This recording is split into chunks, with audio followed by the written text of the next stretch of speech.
topic. For example, difference between benign tumors and malignant tumors, or definition of neoplasia. What's the meaning of neoplasia? New growth. New growth, yes, exactly. Neo, it means new, New and growth. plasia effectively means growth. So in neoplasia, we have some excessive growth and limitless growth of some mutated cells, and these cells start to proliferation more and more, and after that they can make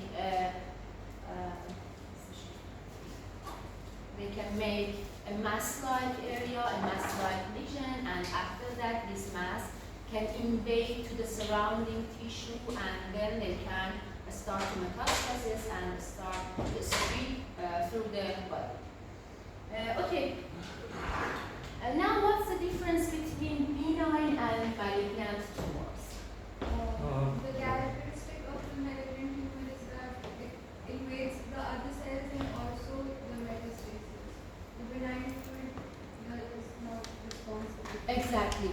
Both of them are neoplasia and both of them are tumors. Okay. But in benign tumor, we have only proliferation in one side, and these lesions are local. Okay. But in malignant tumor, we have invasion and metastasis. What's the difference between invasion and metastasis? Invasion is it's from organ to organ. It's separate from the place where it happened to the next to it. But in metastasis, it travels through maybe by blood, lymphatic or other cavities to other places. The other tissue, yes, exactly.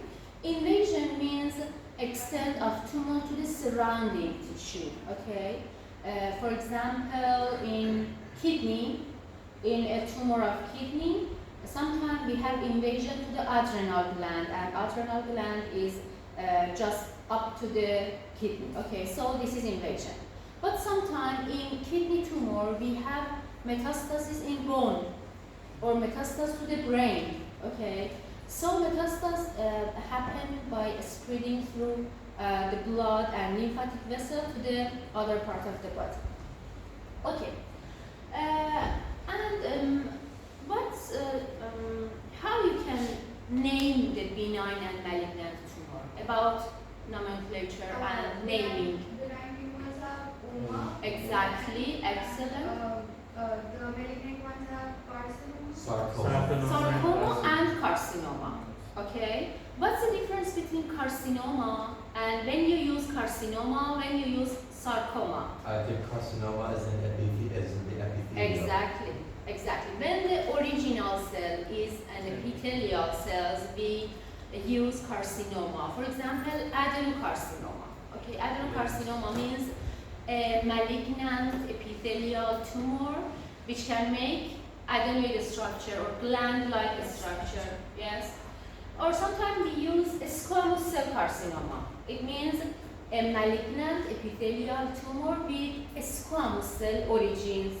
For example, many common tumors in the skin and some sun-exposed area. When we use sarcoma, we mean malignant mesenchymal tumor. For example, mesenchymal tissue are bone, other mesenchymal tissue like which tissue are from mesenchymal origin, and for the malignant tumor we should use sarcoma. Examples for mesenchymal lesions, mesenchymal tumor. Which kinds of sarcoma you heard about that? Sarcoma. For example, sarcoma of bone is osteosarcoma. What? Hepato? No. Hepatocytes are epithelial cells, and we have hepatocyte carcinoma or hepatocellular carcinoma. That is for carcinoma. But for example, fatty tissue, liposarcoma, yes. For cartilaginous tissue, we have chondrosarcoma, yes, exactly. Okay, very good. Now today, we want to discuss about some specific features and some specific hallmarks of the neoplastic, especially malignant cells. We said that the malignant cells have ability for proliferation more and more without any limiting and without any death, without any apoptosis. Okay, so they have some specific mutations and some specific feature which can help them for proliferation and for evasion of cell death, evasion of apoptosis, evasion of the host immune system. Okay, so today we want to speak about this and also about some other altered metabolism of the neoplastic cells. At first, we want to discuss about these features of tumoral cells, malignant cells, and then we want to discuss about some carcinogens, some materials, and also some other things in our environment which they are carcinogens. And also we want to discuss about paraneoplastic syndromes. They are some syndromes that we can't explain their sign and symptom by the site of tumor and not by the site of metastasis. Some features in some patient we can see and we can't explain them by the site of tumor, and we call them paraneoplastic syndrome. Okay. And after that, we want to discuss about grading of tumor and staging of tumor, how we should grade and stage one tumor. And finally, we want to discuss about some new ways in pathology, for example, some screening way, some other molecular way that now we can use them for diagnosing and also for treating of the patient. Okay. Okay, now you know that in any normal cells we have some pro-factors and some anti-factors for any activity. Okay. For example, about proliferation, we have some pro-factors that they want to help for proliferation. And we have some anti-factors that they want to stop the proliferation in normal situation. And these two groups are in a delicate balance with each other in the normal cells. But what happened in the neoplastic cells?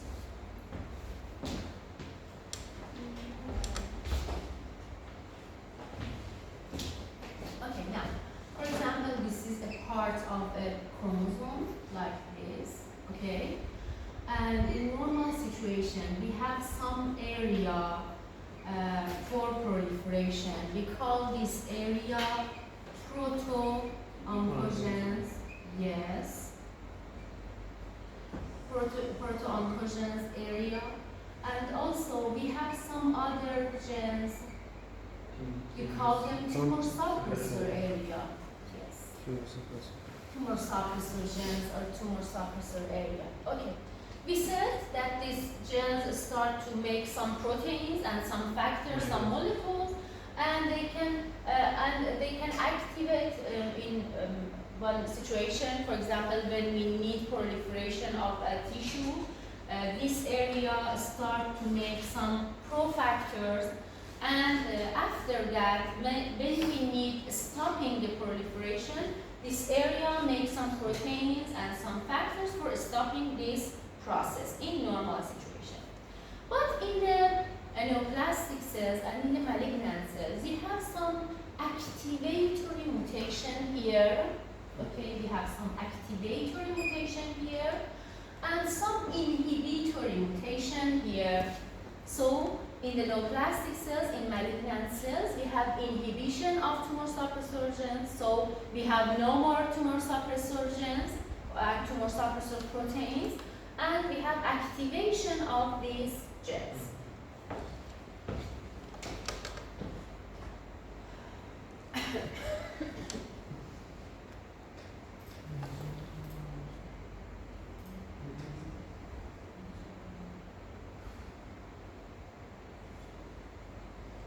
I lost some slide here. Why?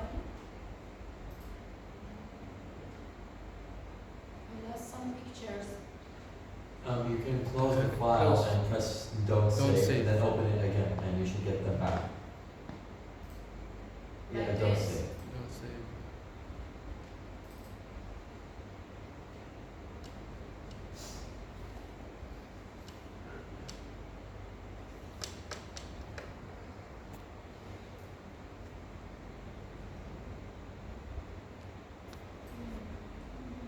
Yes.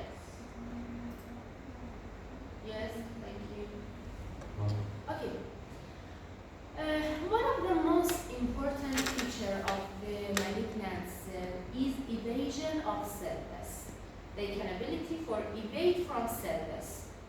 The programmed cell death is apoptosis. Exactly. Apoptosis. Yes. Now, we know that the accumulation and proliferation of neoplastic cells result from activation of growth-promoting oncogenes in one hand and inactivation of growth-suppressing tumor or tumor suppressor genes in the other. And also,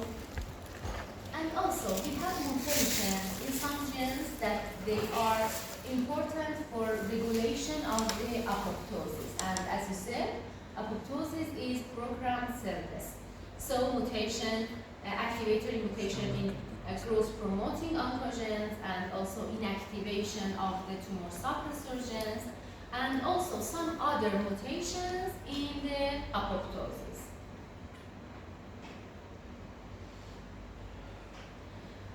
As you said, apoptosis is a form of regulated cell death characterized by dismantling of cells into component pieces which are efficiently consumed by phagocytes without stimulating inflammation. This slide exactly is difference between apoptosis and necrosis. Okay, in necrosis we have inflammation. We have some damaged cells and also some damaged inflammatory cells in the site of necrosis. In pathology, when you see a slide with necrosis, we see a very dirty slide, okay, with many damaged cells, with many dot-like and granular area, and we call this is a type of necrosis, for example.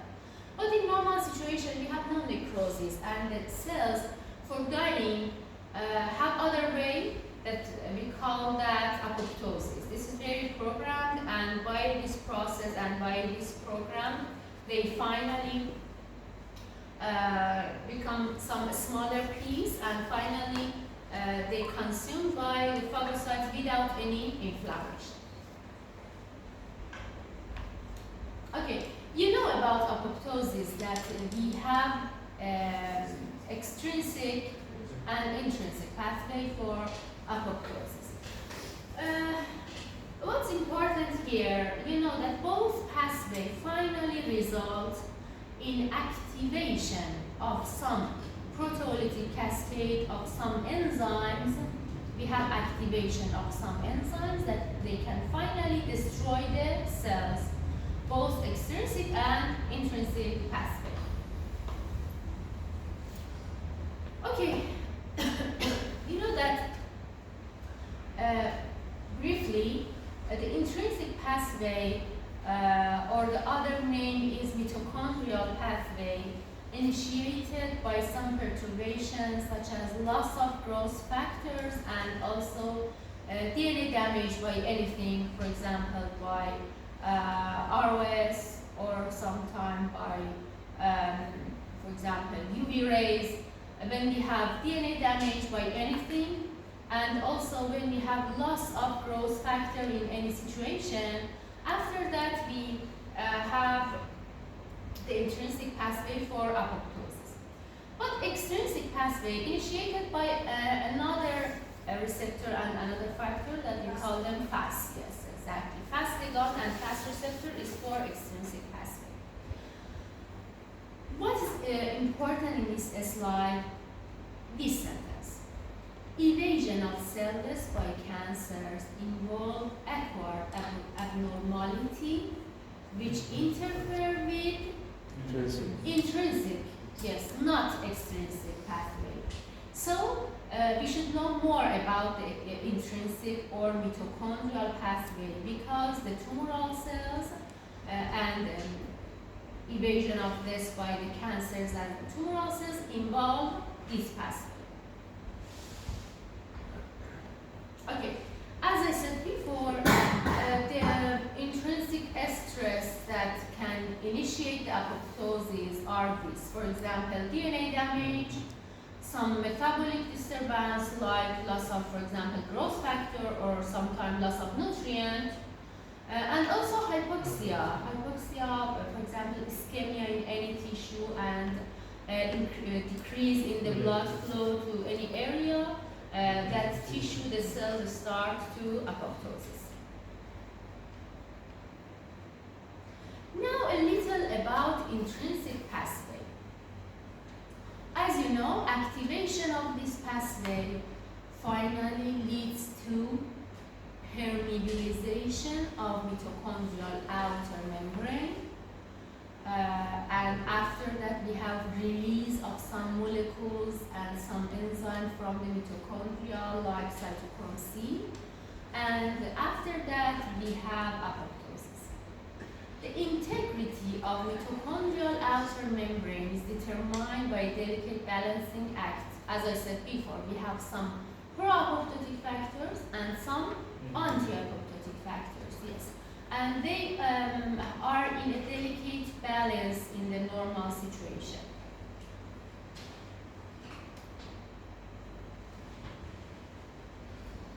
We have some pro-apoptotic proteins, we call them BACs, yes, are required for apoptosis and they can directly promote mitochondrial permeabilization, okay?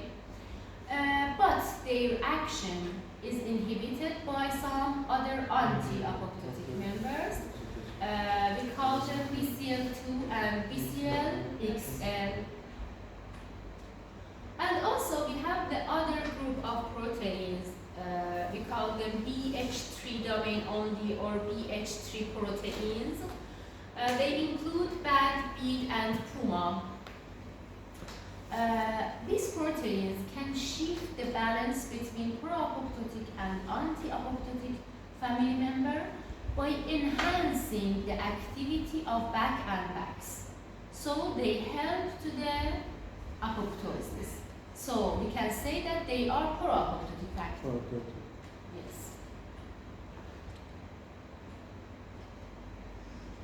So you can see in this slide, very brief, you should remember this factor's name. Okay, these are very important. So this group are yes, pro-apoptotic. These are pro-apoptotic factors, BACs, BAC, and BH3 proteins. BH3 proteins like yes, PUMA, BAC, BEAD, PUMA, yes. And the anti-apoptotic factors are BCL2 and BCL-XL. So, finally, when the sum total of all the BH3 proteins overwhelm the protective activity of BCL2 and BCL-XL factors, finally BACs and BAC are activated, and then they can make some pores in the mitochondrial membrane, and after that we have releasing of some factors like cytochrome C, and the cytochrome C leak out into the cytosol, and after that they can bind to the other proteins, and after that, like a cascade, they can activate each other. And finally we have activation of caspase 9 and caspase 3, and finally we have cell death, and we have deathing and damage to the membrane of cells, and finally we have apoptosis.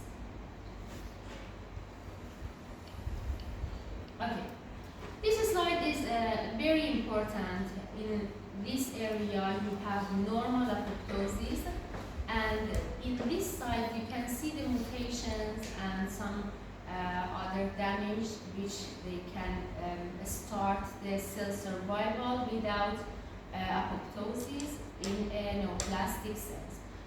You have 5-minute time to study this slide, and after that one of you should explain this slide, okay?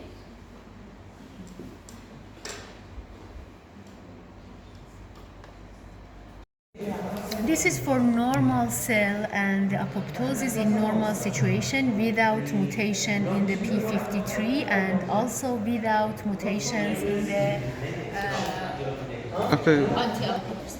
By any damage, for example by ROS, radiation, any chemicals, or sometime by a metabolic disturbance like deficiency of growth factors and for example like hypoxia and other things, by all of them finally we have DNA damage, okay?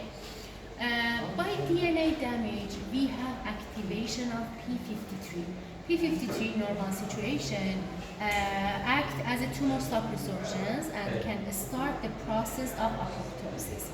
By P53 response, we have activation of BAX and BAC, and we said that these are pro-apoptotic factors of BCL2 family, and they can make some pores in the outer membrane of mitochondria like this.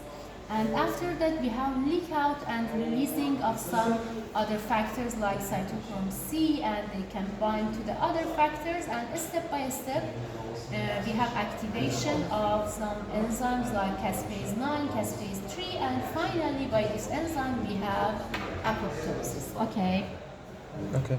And again, we have here activation of BH3 only proteins. We said that BAD, B, and PUMA are BH3 only proteins, that they can be active by this, for example, deficiency of growth factors and also other metabolic disturbances. By activation of these, they can help to the BAX and BAC to making these pores, okay? This is a normal apoptosis, intrinsic pathway of apoptosis. But here, in a mutated cells by many mutations, when we have any damage, because of the loss of P53 mutations, sometimes because of loss of P53 mutation, and sometimes because of overexpression of inhibitory factors like MDM2, we have a stopping of this process. For example, here we have a stop of this process, the normal process of apoptosis, and sometimes we have overexpression and increase in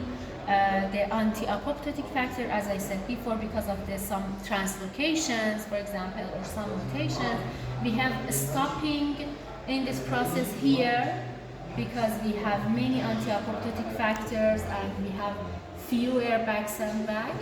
And sometimes we have other inhibitory factors, for example, like IAP, that they can have some mutation, they can show some mutation, and they can stop this process, for example, by inactivating this enzyme. So, by these mutations, we have cell survival without apoptosis. Okay. Finish. Thank you very much. Yeah.